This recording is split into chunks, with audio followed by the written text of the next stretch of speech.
Agora vem o fim sobre ti, porque enviarei sobre ti a minha ira, e te julgarei conforme os teus caminhos, e terei sobre ti, trarei sobre ti todas estas abominações. E não te poupará o meu olho, nem terei piedade de ti, mas porei sobre ti os teus caminhos, e as tuas abominações estarão no meio de ti, e sabereis que eu sou o Senhor. Assim diz o Senhor Jeová: um mal, eis que que um só mal vem.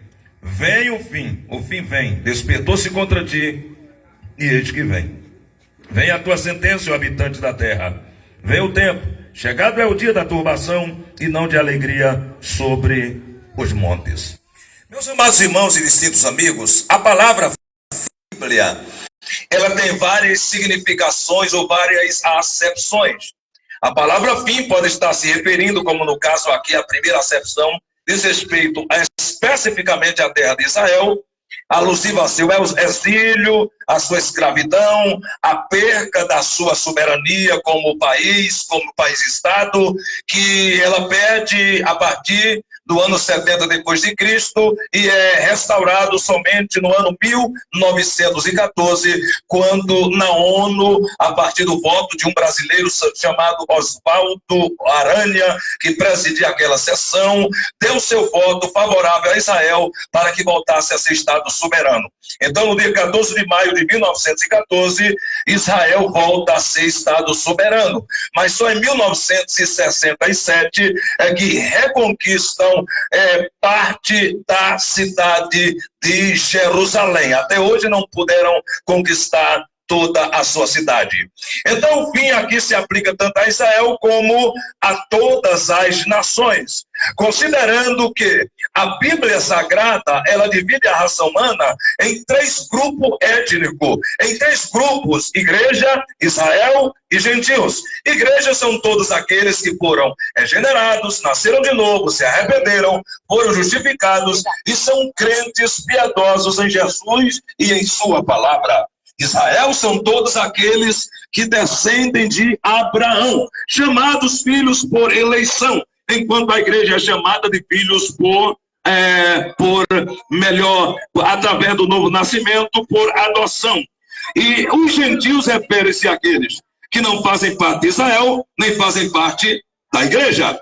E, meus amados irmãos, a palavra fim, dentro de uma perspectiva bíblica cristã teológica, dentro de uma perspectiva ampla, considerando que hoje nós estamos aqui em uma conferência de escatologia bíblica, intitulada Vem o fim vem, e a palavra fim refere-se ao término do programa que Deus estabeleceu para a dimensão física de sua obra, assim compreendida no âmbito da história e no âmbito da soteriologia, ou no âmbito da salvação.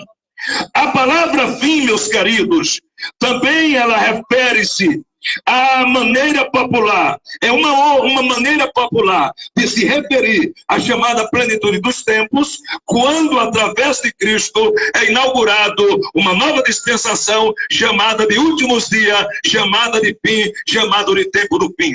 Mas a palavra fim também, ela vai além do fim de um dia, de uma semana, de um mês, de um ano, de um século, de uma vida, de uma nação, de um país. Vai além disso. A palavra fim também, ela se refere é uma maneira popular de se referir aos juízos ou aos julgamentos. E quando falamos de julgamento ou juízos, nós temos ao menos ainda 5 tipos de julgamento, de juízo de Deus sobre a raça humana. O primeiro juízo refere-se ao julgamento da igreja perante o tribunal de Cristo, que dar-se-á logo após o arrebatamento da igreja. O segundo próximo grande julgamento ou juízo é o julgamento dos anjos caídos. O terceiro tipo de julgamento vindouro é o julgamento dos gentios ou das nações que farão aliança com o anticristo no período da grande tribulação para varrer Israel da face da terra, e que serão julgados e banidos quando Cristo Cristo vier na segunda fase da sua vinda, a sua chamada vinda em glória sobre o monte, para instalar, para julgar as nações, para defender Israel, para derrotar o anticristo, para lançar a tríade satânica que estará julgando a terra no período tribulacional, o dragão, o anticristo e o falso profeta. Então Cristo para isso instalará o juízo final. Além desse julgamento das nações e dos gentios, nós temos também na Bíblia Sagrada o julgamento de Israel, que dará-se-á no período tribulacional, que uma das razões pela qual haverá a tribulação, haverá a grande tribulação, haverá o período do anticristo, é exatamente por Israel ter rejeitado o seu Messias e por conta daqueles que também rejeitam a Cristo. É por isso que virá esse período de tempo tribulacional. Mas além desse julgamento também, nós temos ainda, querido, o grande juízo final, ou o juízo do trono branco, aonde todos os pecadores não arrependidos, não convertidos, que não creram no Evangelho, que rejeitaram a mensagem da salvação, eles, os mortos, ressuscitarão e os vivos serão introduzidos ao grande juízo final. Jesus tratou do tempo do fim também, no Evangelho segundo Mateus, no capítulo 24, quando os discípulos mostram o suntuoso templo que foi reformado por Herodes, que durou um tempo de 46 anos, que só é terminado no ano 26 depois de Cristo. Aquele belíssimo templo causa uma admiração para o mundo, inclusive para os discípulos, e eles mostram a estrutura do templo e diz: olha, Senhor, que estrutura. E Jesus diz: em verdade vos digo que aqui não ficará pedra sobre pedra que não seja derribado. E então, meus irmãos, essa profecia se cumpre no ano 70 depois de Cristo. E a partir desse momento, há uma curiosidade por parte dos discípulos, e eles fazem 3 perguntas. Diga-nos quando sucederão essas coisas, e que sinal haverá da tua vinda e do fim do mundo. E então Jesus começa: ouvireis de guerra, rumores de guerra, se levantará pai contra filho, haverá pestes, haverá terremotos, falsos cristos, enfim. Jesus vai falando sobre alguns sinais escatológicos, os sinais do tempo do fim, que assinalariam a proximidade da sua vinda. E por fim, no versículo de número 12, Jesus diz: e por se multiplicar a iniquidade, o amor de muitos se esfriará, referindo-se à grande apostasia. E no versículo 13 ele diz: mas quem perseverar até o fim será salvo. E no versículo 14 Jesus diz: e este evangelho do reino será pregado em todo o mundo, e então virá o fim. Eu quero nesta noite, nesta oportunidade singular e ímpar, falar um pouco com os senhores e com as senhoras, de forma bíblica, considerando que na ciência o principal instrumento mais confiável de aferição é o experimento. Mas na teologia, o instrumento aferidor é a Bíblia Sagrada. Ela é a nossa única regra de fé e prática ou conduta. Se quisermos compreender o plano de Deus, a vontade de Deus, como fazer a vontade de Deus, como escapar do tormentoso juízo eterno, como se salvar, como viver mais, como viver melhor, como sermos bons esposos, esposas, pais, amigos, vizinhos, professores, alunos, bons cidadãos, é só ler a Bíblia, crer na Bíblia e praticar a Bíblia. Se o mundo lesse a Bíblia, se o mundo cresce na Bíblia, se o mundo praticasse a Bíblia, nós não teríamos tanta miséria, tanta injustiça social, tanta desigualdade social, tanta violência, tanta gente mal, tanta gente ruim, tanta morte precoce. Mas os homens sofrem as consequências por rejeitarem o manual do fabricante, o manual da alma, a Bíblia Sagrada. E o próximo maior acontecimento da história da humanidade, ele chama-se segunda vinda de Cristo, ou segundo advento de Cristo, que ele está dividido em 2 fases. Para fins didáticos, nós dividimos em 2 fases. Uma em uma haverá segredo, uma é chamada de arrebatamento, em outra tudo será público, haverá revelação. Em uma Jesus virá para a igreja, em outra Jesus virá com a igreja. Em uma fase, na primeira fase, Jesus virá, os ímpios serão deixados, na segunda fase serão destruídos. Na primeira fase, Jesus virá sobre o monte. Aliás, sobre as nuvens. Na segunda fase, ele virá sobre o monte das oliveiras. Pisará literalmente no monte. É a chamada parousia ou presença. E o monte se fenderá. E então ele virá nesse momento para defender Israel do anticristo e das nações a ele alinhadas. E derrotar o anticristo, o dragão, como já disse o falso profeta. E então salvar Israel, defender Israel. Instalar o reino milenial. O próximo acontecimento é o arrebatamento da igreja na segunda vinda. E ele será marcado, como já disse, por sinais. Sinais que nós chamamos de sinais escatológicos. E quando eu me refiro aos sinais da vida de Cristo, o que é sinais nesse contexto bíblico? Sinais é tudo aquilo que serve como advertência. E Jesus mandou nós observar e observar bem os acontecimentos da história da humanidade.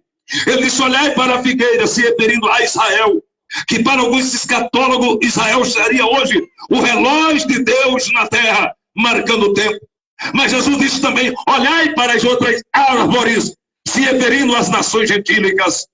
E os últimos acontecimentos da história da humanidade, eles sinalizam que brevemente acontecerá o próximo maior acontecimento da história.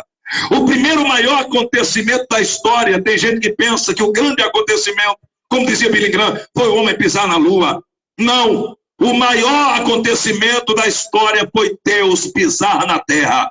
Quando Cristo se faz homem e habita entre os homens durante 3 ou 3 anos, aliás, durante 33 ou 33 anos e meio, sendo que 30 anos é de silêncio e 3 ou 3 e meio é o seu ministério público após o seu batismo nas águas com quase 30 anos de idade.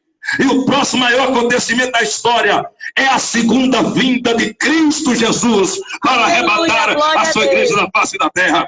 Mas a Bíblia fala de sinais, vários tipos de sinais. Por exemplo, sinais físicos ou sinais relacionados à natureza. Por exemplo, terremotos.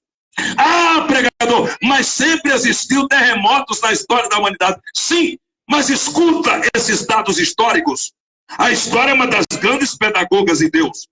No século XIX, teve somente mais de 40 grandes terremotos a partir de 6 magnitude na escala Richter. Somente mais de 40. Mas mesmo assim, eles deixaram mais de 1 milhão de mortos. Agora vamos para o século XX.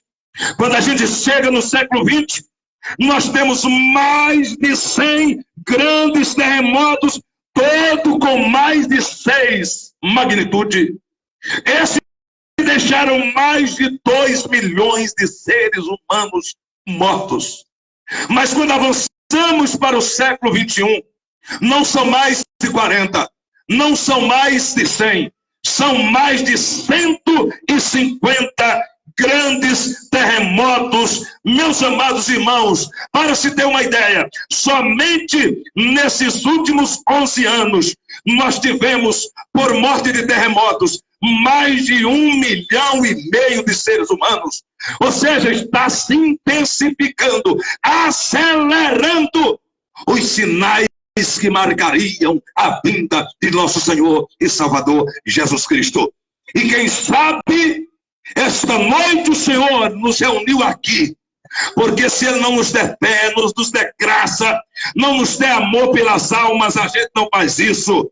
Porque isso é trabalho antes, é trabalho durante, é trabalho depois. Isso demanda despesa, mas estamos na terra para isso. E quem sabe esse não seja o último culto da história da humanidade, o último culto na 18, o último culto realizado por esta igreja, porque os sinais nos mostram que Cristo está voltando, Cristo está chegando aí. Ciclones, grandes maremotos, vulcões, sinais do sol, na lua, nas estrelas, grandes tufões, pestes que é pragas, doenças nos animais, nas lavouras, que o homem não pode controlar E quando consegue, demanda tempo, investimento, pesquisa científica. E quando o homem consegue controlar, Deus diz, lá vai mais.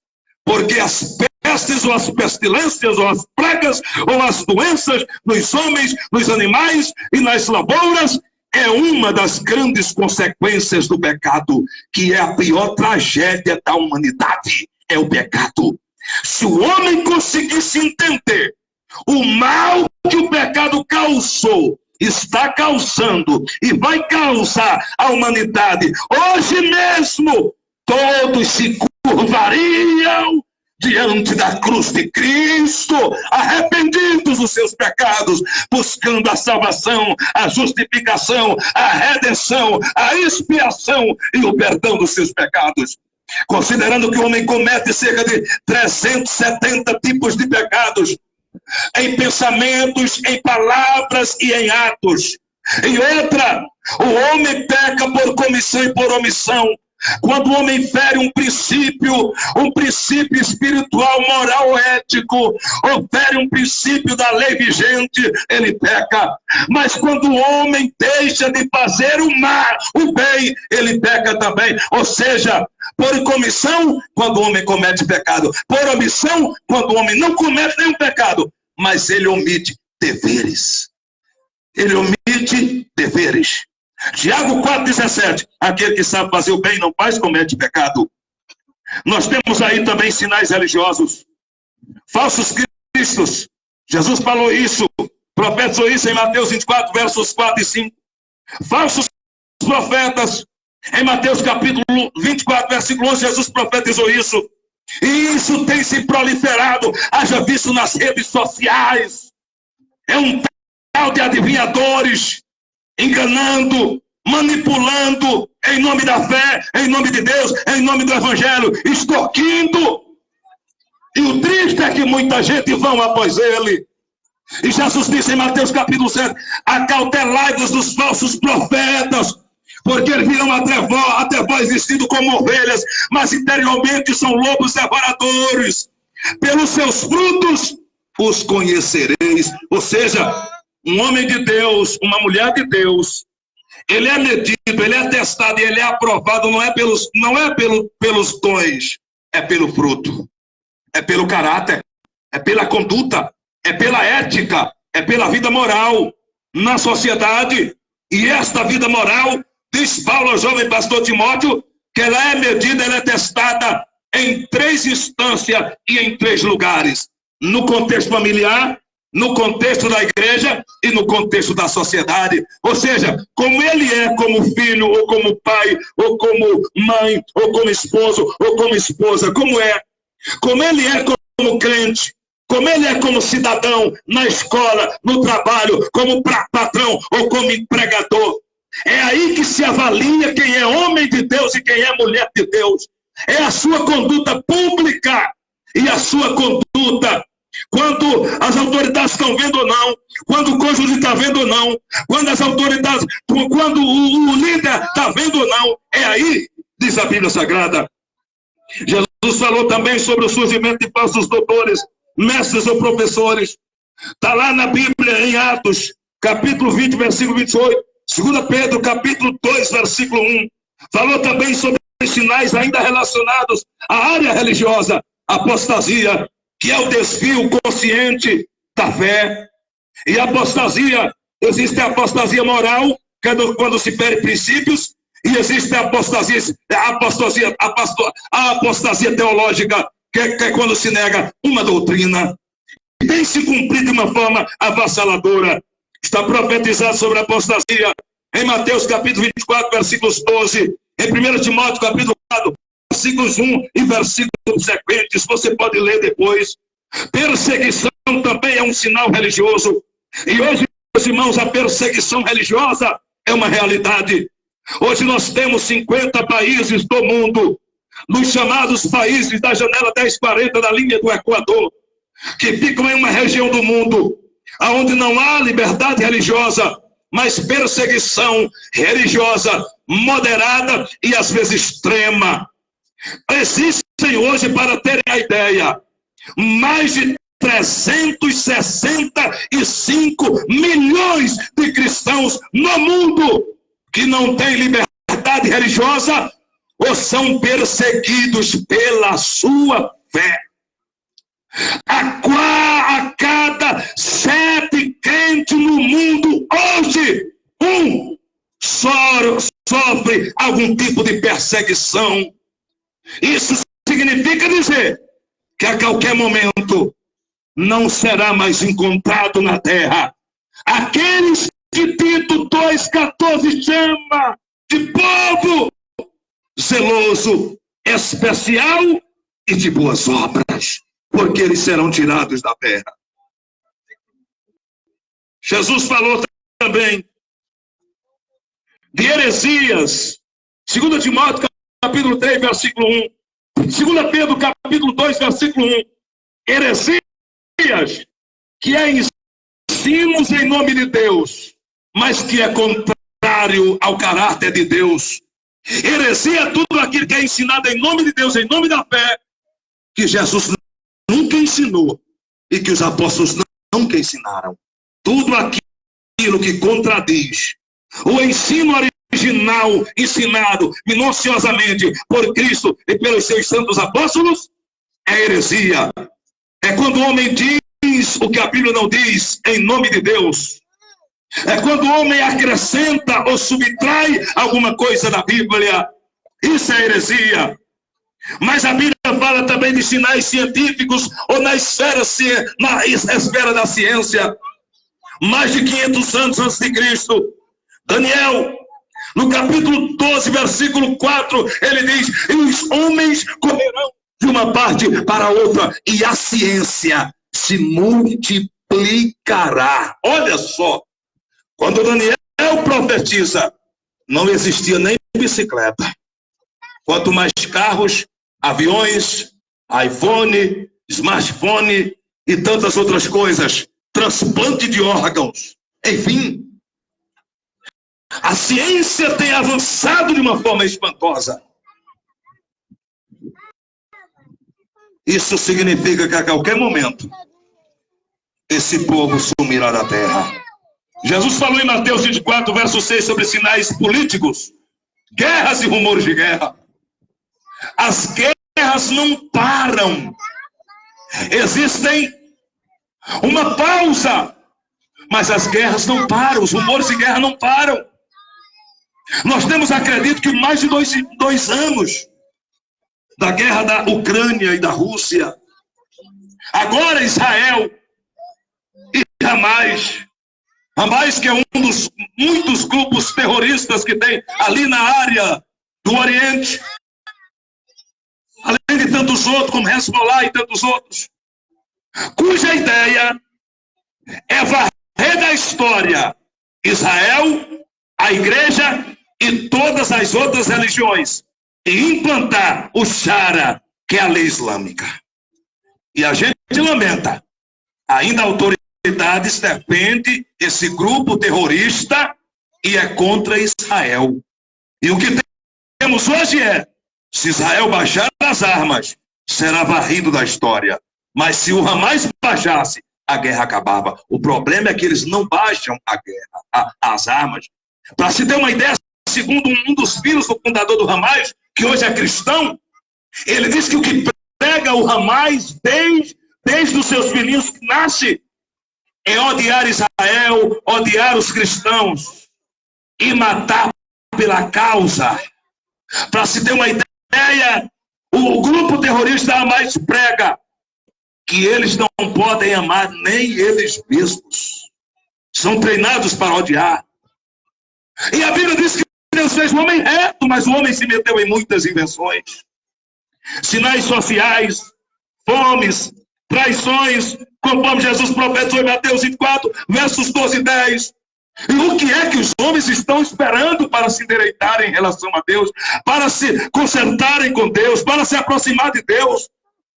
Sabe, a Bíblia diz em Hebreus 9, 27, que o homem está ordenado morrer uma vez, vindo depois disso o juízo. Ou quem sabe alguém esteja pensando que depois da morte a gente pode fazer alguma coisa, porque já morreu. Irmão, nem quem morreu e nem quem está vivo, porque já morreu. Depois da morte segue-se ao juízo. Se prepare. A Bíblia diz em Eclesiastes capítulo 12, do versículo 1 até o último versículo, o versículo 14, que o homem deve se preparar para viver e para morrer.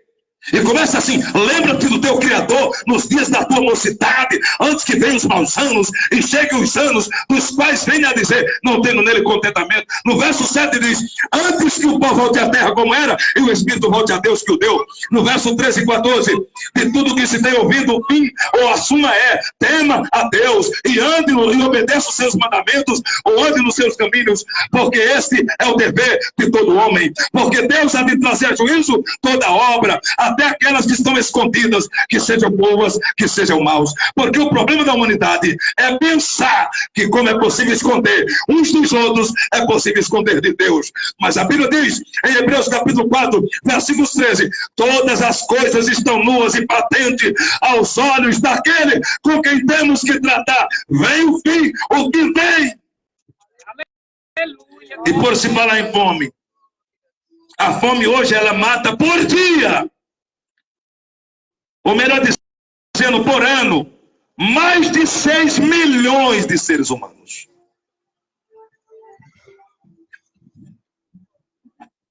Para se ter uma ideia, hoje, somente 20% da população mundial se alimenta com dignidade. Somente 20%. Ou seja, a riqueza do mundo está na mão de cerca de 20% da população mundial. E quem vai resolver o problema da desigualdade social e da injustiça social? Ninguém, a não ser Jesus de Nazaré. Isso só será resolvido no reino milenial. Mas hoje nenhum homem, todos prometem resolver. Mas hoje a situação se agravou tanto que está além da capacidade humana. Mesmo que, por exemplo, um presidente tivesse a boa intenção, mas seria impedido pelo Senado, ou pelo Congresso, ou pelo STF. Não é possível resolver a desigualdade social. Até porque não é interesse também deles. Porque isso favorece a sua eleição. Isso assegura voto a muita gente. A miséria, a pobreza. Escuta isso. Mais de 60% da população mundial não se alimenta bem. Mais de 20% da população mundial vive desnutrido. Em 67 ou 68 países do mundo, onde concentra-se a maior pobreza do mundo, incluindo alguns do continente africano, para se ter uma ideia, uma família só tem cerca de $1 por dia para se alimentar. Eu pergunto aos senhores, como é que uma família, dependendo do número, se alimenta com $1? Toma café, almoça, janta e lancha. Como? Mas mesmo assim, os homens preferem a luxúria, a prostituição, a violência, a imoralidade, a vaidade, e não se curva diante daquele que é Senhor nos céus, que é Senhor na terra e que pode resolver o problema da humanidade. Glória a Deus. Ele mesmo disse em 2 Crônicas 7, 13 e 14, se eu cerrar os céus de modo que não haja chuva, ou se ordenar aos gafanhotos que consumam a terra, ou se enviar a peste entre o meu povo, verso 14, mas se o meu povo que se chama pelo meu nome se humilhar, orar, buscar a minha face e se converter dos seus maus caminhos, então eu ouvirei dos céus, perdoarei os seus pecados e sararei a sua terra. Aleluia. Isso Deus pode fazer. Isso Deus quer fazer, mas o homem não quer. O homem rejeita Deus. O homem não quer nada com Deus. Não estou generalizando. Ainda tem um pouquinho de gente na terra que ainda teme a Deus, que ainda se dirige a Deus, não só para pedir, mas também para agradecer. Mas o homem, em sua maioria, rejeita o Criador dos céus e da terra. Vem o fim vem. E dentre os acontecimentos que precederão o fim de todas as coisas, sobre os quais eu desejaria ter tempo para dissecar nesta noite, um pouco de cada um deles, dentro de uma possível ordem cronológica, são, primeiro, o arrebatamento da igreja, a segunda vinda de Cristo. Está escrito em vários textos da Bíblia. Para se ter uma ideia, só no Antigo Testamento, por cerca de 1527 vezes, é dito que ele voltará a segunda vez. No Novo Testamento, por cerca de 318 vezes, de forma textual e direta, é dito que ele voltará. Para tratar dos últimos acontecimentos da escatologia, a doutrina das últimas coisas, o tempo do fim, nós temos capítulos inteiros da Bíblia. Mateus capítulo 24, Mateus capítulo 25, Marcos capítulo 13, Lucas capítulo 21. Para se ter uma ideia, nós temos 2 livros basicamente inteiros, completos, para tratar disso. Veja como Deus não deixa o homem desavisado. 1ª e 2ª Tessalonicenses, Jesus mesmo falou, e escrito está em João capítulo 14, versículos 1, 2 e 3. Não se turbe o vosso coração, crede em Deus, crede também em mim. Na casa do meu pai há muitas moradas. Se não fosse assim, eu vou teria dito, pois vou preparar-vos lugar. E quando eu for e vos preparar lugar, virei outra vez e vos levarei para mim mesmo, para que eu esteja, estejais vós também.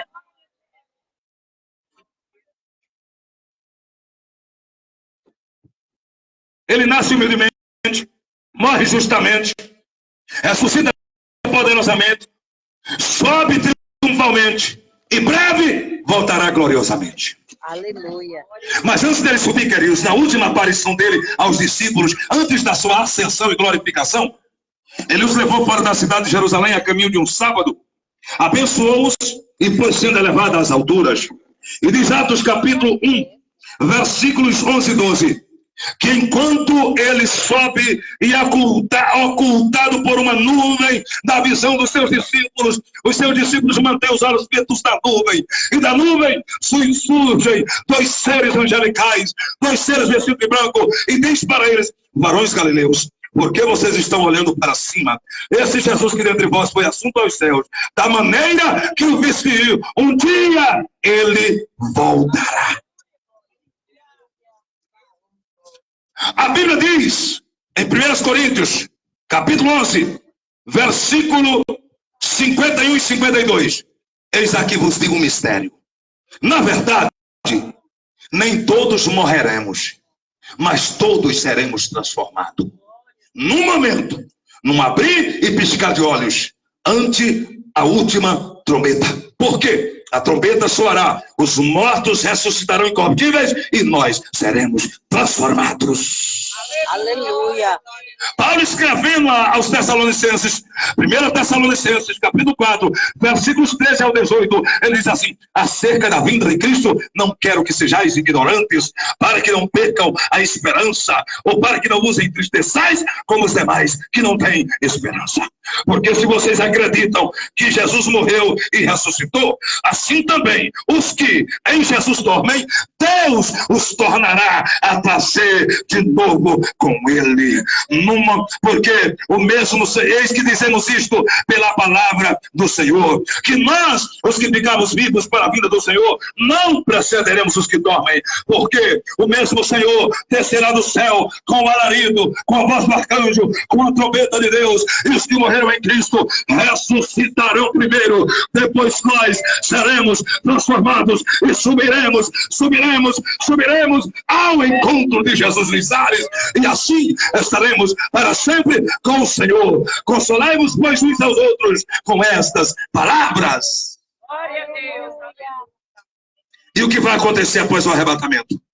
Segundo acontecimento, o julgamento, o grande julgamento do tribunal de Cristo. É o julgamento da igreja, é o julgamento dos salvos. Não é para ver se fica ou se desce. Não é o julgamento das obras. Porque a salvação é pela graça, por meio da fé. Diz Efésios 2, 8 e 9. Mas o galardão é pelo trabalho prestado. E não pela quantidade, mas pela qualidade do trabalho prestado. E a Bíblia diz, segundo a Bíblia, depois do arrebatamento, entendemos que O próximo acontecimento no céu é o tribunal de Cristo após o arrebatamento. Veja o que diz a Bíblia Sagrada. Porque todos devemos comparecer ante o tribunal de Cristo, para que cada um receba segundo o que tiver feito por meio do corpo, ou bem ou mal. 2 Coríntios 5:10. E o terceiro grande acontecimento após o arrebatamento e o julgamento do tribunal de Cristo é as bodas do Cordeiro. Uma grande cerimônia, celebração no céu, porque a igreja hoje é noiva e naquele dia se tornará a esposa do Cordeiro. Apocalipse, capítulo de número 19, versículo de número 7 ao 9. Escutem, eu vou citar para os senhores e para as senhoras. Regozijemo-nos e alegremo-nos e demos glória, e demos-lhe glória, porque vindas são as bodas do Cordeiro, e já a sua esposa ou a sua noiva está pronta para as bodas ou para o casamento. E foi-lhe dado que se vestisse de linho fino, puro e resplandecente, porque o linho fino são a justiça dos santos. E disse-me mais: escreve, bem-aventurados aqueles que são chamados à ceia das bodas do Cordeiro. E disse-me mais: estas são fiéis e verdadeiras palavras. Eu findei. É porque o tempo não me permite falar dos próximos maiores acontecimentos dentro da ordem escatológica, possivelmente. Depois, enquanto a igreja é arrebatada e introduzida ao tribunal de Cristo, depois das bodas, o que acontece na terra? A grande tribulação, a ascensão do anticristo, a tribulação, 3 anos e meio, e a grande tribulação, mais 3 anos e meio, soma-se 7. Será um tempo tão tormentoso, senhoras e senhores, tão tormentoso, tão cruel, tão infernal, que o profeta Daniel disse: desde que houve gente até aquele dia, e depois daquele dia, nunca tal houve ou haverá igual na terra. Jesus, se referindo à grande tribulação, ao reino do anticristo, disse exatamente a mesma coisa. Desde que houve gente, nem antes nem depois daquele dia haverá tanto sofrimento na terra. Para os senhores terem uma ideia, pergunte até uma pessoa com algum problema relacionado à mente, salvo aqueles que estão com depressão e com ideia suicida ou ideação suicida. Mas uma pessoa que não esteja com ideação suicida, esteja normalmente, pergunte a ela, a mais pobres, mesmo aquelas que vivem os andarilhos, mesmo os moradores em condição de rua, as pessoas em condição de rua. Tu quer morrer? Não. Pergunte. Mas naquele dia, a morte seria a solução. Os homens desejarão morrer para escapar de tanto sofrimento. Pularão de monte, pode virar os pedacinhos, mas não morrem. Porque durante 5 meses, a morte estará presa. Os homens irão monte, caia sobre nós e nos esconda da ira do Todo-Poderoso. Mas é tarde demais. Escapa com a tua vida, amigo. Escapa com a tua vida, amiga. Está esperando por quê? Se arrependa, se converta, entregue-se a Cristo hoje. Porque nós estamos falando de história de carochinho. Depois vem o final da grande tribulação, a segunda fase da segunda vinda de Cristo, ou a vinda de Jesus em glória, onde tudo será público, onde haverá revelação. Apocalipse 1:7 diz: eis que vem com as nuvens. Nuvens aqui fala de glória, de poder, de poderio, e todo olho verá, até mesmo aqueles que o transpassaram, e se lamentarão todas as tribos sobre ele. Sim, amém. E então depois o que acontece? O julgamento das nações viventes, o final da carreira do anticristo, falso profeta, um remanescente judaico escapará da sangrenta guerra do Armagedon, a prisão de Satanás e a introdução ou a instalação do reino milenial. Apocalipse capítulo 20, versículos 4, 5 e 6. Depois do reino milenial, terminando os 1000 anos literal, haverá a última revolta de Satanás. Apocalipse capítulo 20, versículos 7 a 10. Ele será solto por um espaço de tempo e, por incrível que pareça, ainda conseguirá enganar aqueles que nasceram no período do reino milenial. E então, terminando, meus irmãos, a última descida do diabo, vem o grande julgamento do trono branco, o quinto e último julgamento. Apocalipse capítulo 20, versículo 11 ao 15. Os homens serão julgados, todos mortos, vivos, grandes, pequenos. Grandes aqui não é na estatura, é grande na influência social e econômica. Todos serão julgados e ninguém sairá vitorioso daquele grande trono branco, porque todos os introduzidos ali é só para fins de conta, para fins de, aliás, para grau de sofrimento, porque todos ali já estão condenados. É só, meus irmãos, como se, por exemplo, a justiça prendesse alguém e aquele alguém ficasse preso até o dia do julgamento. É somente isto. O juízo final não é para ver quem é salvo e quem não é salvo, com exceção, meus irmãos, aqueles que se converteram no período ali, no período do milênio e no período da última revolta de Satanás, sobreviveram, com exceção eles. Mas nós hoje, se não estivermos preparados, seremos introduzidos. E então, para concluir, vem o fim desta era e a entrada na eternidade é o chamado estado eterno perfeito. Aí então é chegado o fim de tudo e o começo da eternidade, do chamado estado eterno perfeito ou da eternidade. E a Bíblia diz assim, em 1 Coríntios, põe sobre os pés e já vamos orar. 1 Coríntios capítulo 15, versículos 24 ao 26. Depois virá o fim. Quando tiver entregado o reino ao Pai, a Deus o Pai, e quando houver aniquilado todo o império, e toda potestade, e toda força, porque convém que reine, até que haja posto debaixo dos seus pés todos os seus inimigos, incluindo a morte e a sua aniquilação para sempre. Porque todas as coisas sujeitou debaixo dos seus pés. Mas quando diz que todas as coisas estão sujeitas, claro que se excetua aquele que lhe sujeitou todas as coisas. Tirando Deus, tudo está debaixo dos pés de Cristo aqui. E quando todas as coisas lhe estiverem sujeitas, então também o mesmo Filho se sujeitará àquele que a todas as coisas se lhe sujeitou, para que Deus seja tudo em todo. Este é o fim do fim, o fim do fim e o estado eterno perfeito.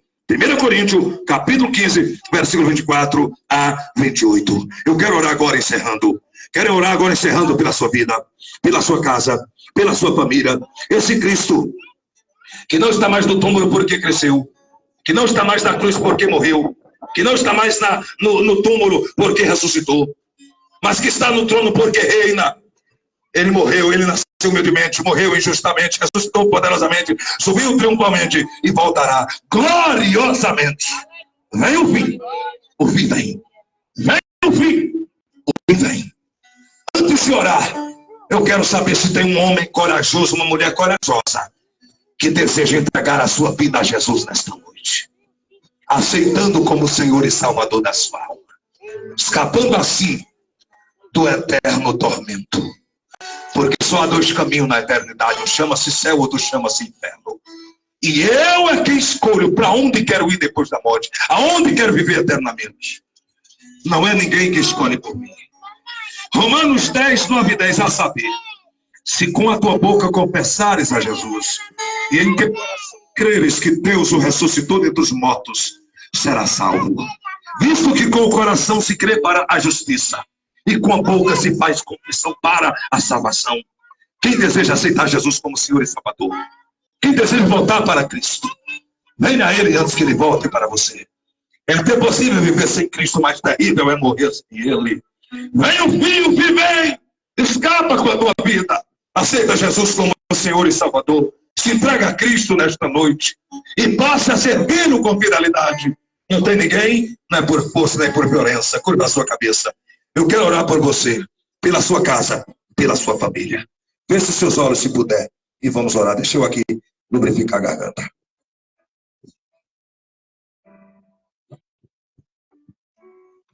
Senhor, nosso Deus e nosso Pai, grande arquiteto e construtor do universo, Deus que detém todo o poder, soberano e digno de toda a adoração.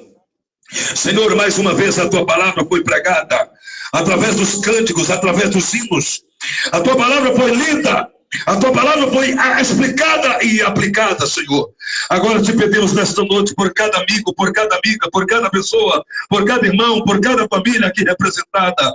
Pedimos a tua bênção, Senhor, sobre a sua vida, sobre a sua casa, sobre a sua família, sobre o seu deitar, dormir, acordar, levantar, sair e regressar. Sobre a sua vida espiritual, sobre a sua vida física, sobre a sua vida financeira, sobre a sua vida familiar e sobre a sua mente. Ó Deus, opera milagres agora. Jesus, opera milagres agora, sinais e prodígios. Confirma, Senhor, a tua palavra. Confirma, Senhor, a tua palavra. Com o teu selo agora na tua palavra e pelo teu Espírito Santo, age agora com muito poder, com muita graça, com muita clarividência em cada vida, em cada lar, em cada família. Oramos por esta comunidade, principalmente pela sua conversão total a Cristo. Oramos pelo nosso município, oramos pelo nosso estado, oramos pela nossa nação, oramos pelas nossas autoridades constituídas, os que compõem o poder executivo, judiciário e legislativo nesta nação.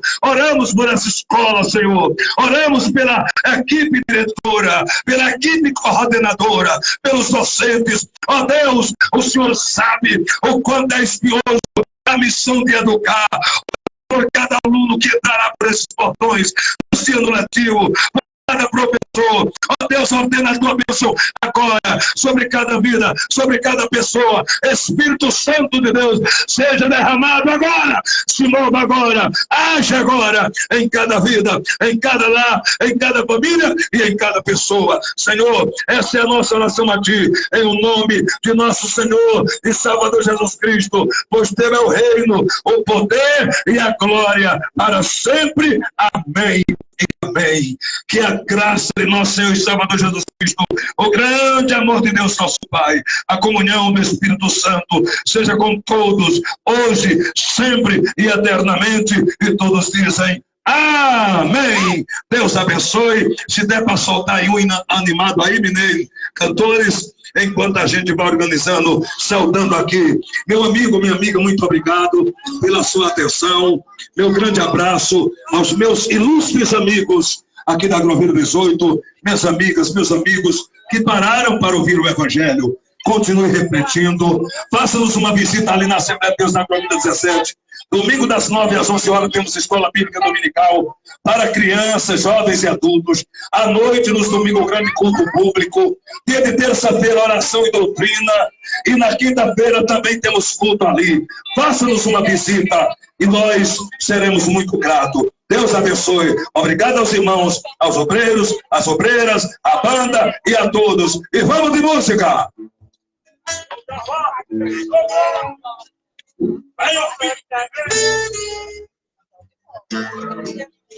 Aleluia! Aleluia!